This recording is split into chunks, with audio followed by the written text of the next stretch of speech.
Swimming নিয়ে ছোট্ট কিছু টিপস দেই, যদিও আমি খুব ভালো সাঁতারু এখনও না, বাট অ্যাটলিস্ট নভিস হিসাবে কিছু টিপস আমার মনে হয় এখন দিয়ে রাখাটা উচিত।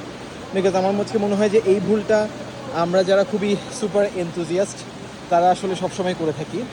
সো 1 নম্বর ভুল হচ্ছে আমরা যখন পুলে নামার আগে, লাইক আপনি তো বাসা থেকে বা অফিস থেকে আসছেন পুলে, সো আপনার বডি টেম্পারেচার এবং হচ্ছে ওভারঅল যে ডার্ট বা ডাস্ট জামা কাপড় বা বডিতে স্কিনে লেগে আছে, এটা কিন্তু ওয়াশ করাটা খুব ইম্পর্ট্যান্ট। সো এটা একটা নৈতিক দায়িত্ব যে পুল ওয়াটারটাকে ক্লিন রাখার জন্য আপনি বেসিক্যালি পুলে ক্লিন হয়েই নামবেন। লাইক এই পুলটাতে ওই সাইডটাতে হচ্ছে একটা শাওয়ার জোন আছে, সো ডেফিনেট, এবং হট ওয়াটার আছে, ওখানে কোল্ড ওয়াটার আছে। সো শাওয়ার জোনে আপনি শাওয়ার নিয়ে পুলে নামবেন, এটা হচ্ছে রুল নাম্বার 1। এটাতে যেটা হয় যে একই সাথে পুল তো সেফ থাকতেছে আপনার বডি এবং এনভায়রনমেন্টের ময়লা থেকে। দ্বিতীয়ত হচ্ছে আপনার ফিজিক্যাল লাইফের জন্য খুব ইম্পর্ট্যান্ট। লাইক আপনি কিন্তু হঠাৎ করে একটা টেম্পারেচার থেকে অন্য একটা টেম্পারেচার পুলে যখন আসবেন, তখন আসলে অনেক ধরনের অ্যাক্সিডেন্টাল ইস্যু হতে পারে। সো আপনার হেলথের কথা চিন্তা করে, ফিজিকের কথা চিন্তা করে আপনাকে যেটা করতে হবে, ডেফিনেটলি ওখানে শাওয়ার জোনে শাওয়ার নিয়ে আসলে নামতে হবে। সো আমি অনেকজনকে আসলে অ্যাজ এ গেস্ট, এখানে গেস্ট হিসেবে পুলে আনার সুযোগ আছে। সো আমি অ্যাজ এ গেস্ট অনেকজনকে আনছি।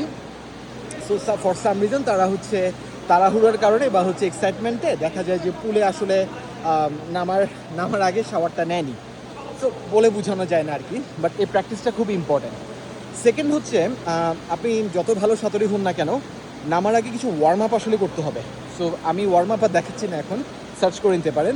বাট পুলে নামার আগে আপনি, হতে পারে যে এটা আপনার কাছে খুব সিম্পল একটা হাঁটা চলার মতোই একটা এক্সারসাইজ মনে হচ্ছে, আপনি হাত পা ছুঁড়ে পানিতে সাঁতার কাটবেন, বাট পুলে আসলে এই জিনিসটা খুব ইম্পর্ট্যান্ট। কারণ আপনি তো নর্মাল ওয়েতে এভাবে হাত পা ছুঁড়ে রাস্তায় দৌড়াদৌড়ি করেন না। সো পুলে যখন আসবে, পানির ফ্লো এবং পানির স্ট্রোকটা আপনাকে আসলে বিভিন্ন ইনজুরি করতে পারে। ওকে, সো লাইক লিগামেন্টে টান খেতে পারে, আপনার হচ্ছে ব্যাক পেইন হতে পারে, অনেক কিছু হতে পারে, কারণ আপনি পুলে ধরতে পারবেন না। বাতাসে আমরা যখন হাঁটি, পানির নিচে যখন হাঁটি, that's a very different thing. So একটা কিছু মিনিমাল লেভেলের কিছু ওয়ার্ম আপ, স্ট্রেচিং খুবই ইম্পর্টেন্ট পুলের জন্য। থার্ড হচ্ছে ইন জেনারেল যেটা হয় যে আমার অনেকগুলো কলিগ আছে যারা ওখান থেকে ডিরেক্টলি মিস্টার বিনের মতো অ্যাকচুয়ালি লাভ দেওয়ার ট্রাই করছে, বাট এটা করা যাবে না অ্যাকচুয়ালি। কারণ বডি আর পানির মধ্যে একটা কেমিস্ট্রি ক্রিয়েট করতে হবে। আপনি যখন মোটামুটি রেগুলার হবেন, দেন আপনি লাভ ঝাঁপ দেন উপর থেকে, কোনো সমস্যা নেই। মানে ডাইভিংয়ের কথা বলছি আর কি। আর এমনি তো পুলে আসার পরে আমার কাছে মনে হয়, এটা তো প্রায় 50 মিটারের একটা পুল। সো পুলে আসার পরে ফার্স্টেই 50 মিটার ক্রস করে ফেলার টেন্ডেন্সি দরকার নাই, কারণ আপনার দম ফুরাই যেতে পারে, আপনার মাঝপথে একটা ব্যাক পেইন অথবা চেস্ট পেইন অথবা যে কোনো লিগামেন্টের টান খেতে পারেন, অনেক রকম বিষয় হতে পারে আর কি। সো সেফ হচ্ছে ফার্স্ট 15 মিনিটস আপনি হচ্ছে দরকার হলে পুলে হাঁটবেন। পুলে হাঁটাটা কিন্তু খুব টাফ। পুলে হাঁটাটা বা কারাতে করতে পারেন, কিক করতে পারেন, পাঞ্চ করতে পারেন আন্ডার ওয়াটার, এটা আসলে বেশ ইন্টারেস্টিং এবং টাফ।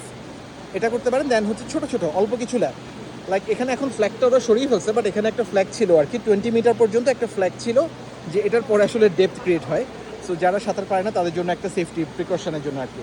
সো যেটা করতে পারেন যে 20 মিটার বা 25 মিটার পর্যন্ত যেখানে আপনার মাটিতে পা ধরা যাচ্ছে, তলা যেখানে আমি এখন যেমন দাঁড়ায় আছি, সেখানে তো ফ্লোর ধরা যাচ্ছে। সো এখানে যাতে আপনি দাঁড়ায় থাকতে পারেন, এরকম একটা জোন থেকে অন্য একটা জোন যেখানে আপনি দাঁড়ায় থাকতে পারতেছেন, ওই জোনটা পর্যন্ত আপনি হচ্ছে কয়েকটা ওয়ার্ম আপ সুইমিংয়ের ল্যাপস দিতে পারেন। এরপরে আপনি মেইনটাতে যান।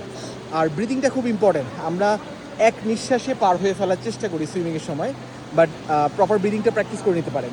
লাইক যে প্রতিটা স্ট্রোকের পরে আপনি মাথা উঁচু করে একটা ব্রিদিং করবেন, এই টাইপের একটা বিষয়। আমি ডিটেলসে যাচ্ছি না, কারণ I am not that expert, I am just novice, try করতেছি এই আর কি।